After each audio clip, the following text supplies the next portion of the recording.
to talk about the survey, our task force is on racism, but to counteract racism is inclusion. And inclusion is becoming a beloved community.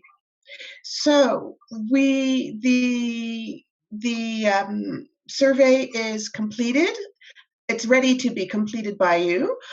Just to remind you from the APL what we wanted to do in the survey, as it starts out with a Bible quote, just as the body is one and has many members,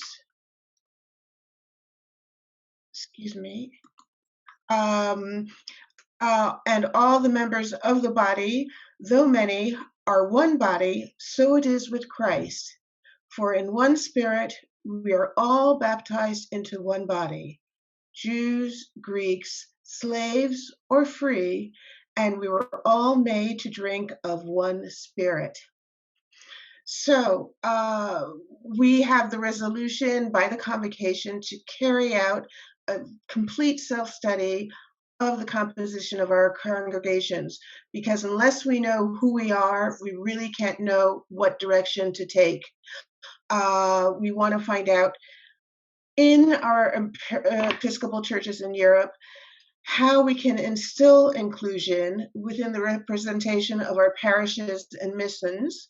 And we really want to be able to identify and celebrate our diversity and create a safe place for all who are there to feel comfortable being themselves and express any preconceptions or reservations that they might have, so that we can become more one together. Okay, Stephanie. Okay.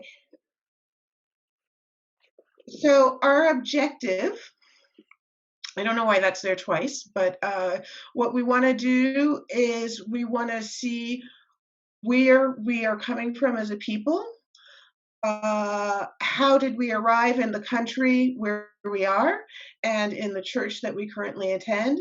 And how, in addition to that, how do we feel in the environment in which we live, whether we were born there or whether we were transplanted there?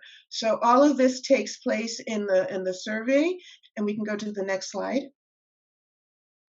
Okay, we as the team, we really, as I said in the beginning, it is about inclusion, and we want to really see our diversity through the European context. Although a lot of, depending on which parish, a lot of people come from the States or from the UK or Canada, we're here in Europe, and we want to see how the racism is played out and how we might feel included or excluded where we are planted now. So the survey is divided into 3 sections. It's you, your church, and your country's environment. And knowing that, where can we go with this in the future? And where can we go with this in the future to build beloved community? As we said, it's anonymous, so people can feel free and welcome to tell their painful stories or their glorious stories.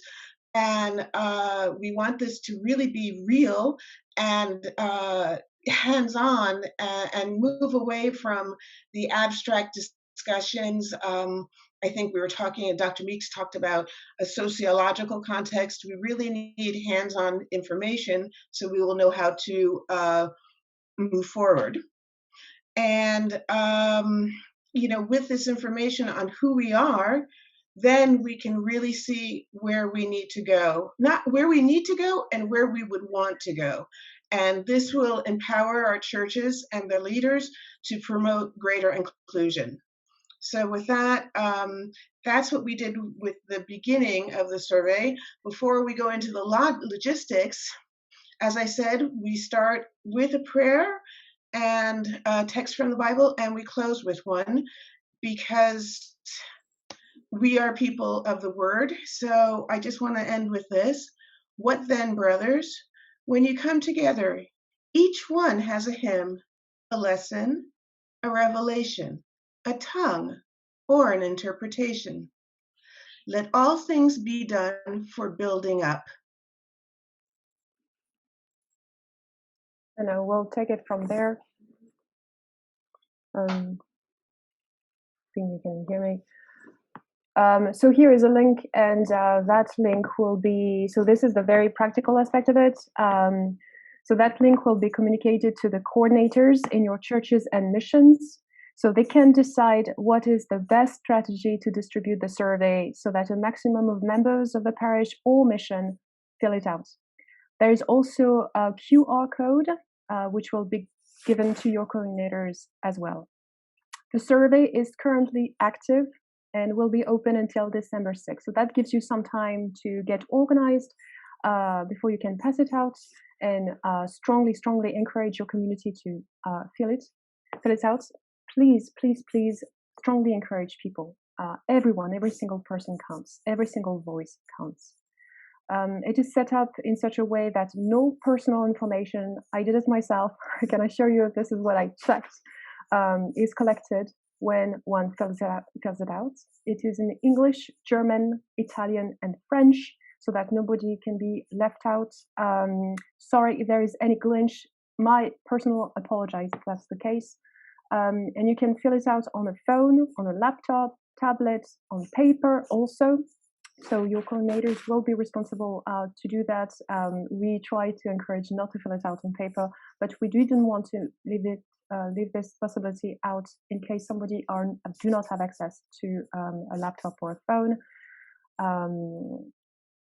And concerning the distribution, these are just suggestions, so you will see what you decide to do, what is best. Given the regulations we have with the pandemic, with that in mind, if you can meet in church, you can dedicate one Sunday or 2 Sundays to fill out the survey in church. It may work much better if we are together to do it, although we of course do it anonymously. And the link, the QR code can be printed on the bulletin, if you have a bulletin in your church. As people come in, you can encourage them to stay after church to fill out the survey. It should not take more than 20 minutes. If people cannot fill it out online, make sure that you have paper forms available and pens. And for the paper forms, make sure to keep the anonymity when you collect them. You can make a special announcement in church, whether you have your church services online and or on site. And you can set out a special e-newsletter exclusively dedicated to the survey. I think this is important given the amount of information we can have in some of our churches in the e-news. Ideally, following the first Sunday when you mention it in church. Most people will fill it out as soon as they hear about it. What does the survey look like? This, on the left side, you have what it looks like on a laptop. On the right side, what it looks like on a phone. You've got an introduction. You can select the language in the bottom of the page. You have arrows. You can go back and forth. I will not go into every detail, but it's pretty straightforward. So thank you so much. We could not emphasize too much how crucial it is that we hear from as many members of our communities as we can. No community is too small. We want to hear every voice, and this is very important. Another thing is that we have, in the busyness of our lives, to put aside 20 minutes for such an important, crucial, as Dr. Mix has emphasized, a part of our lives is, you will agree, I'm sure, not much to give. A lot of work has been put in the preparation of this survey, especially in the wording. We hope that you feel, as Alison said, that you are given space to express yourself and express as accurately as possible what your experience is. The title is Who We Are. This is what we're seeking to grasp as accurately as possible so that we may take actions to truly build beloved community together. Thank you.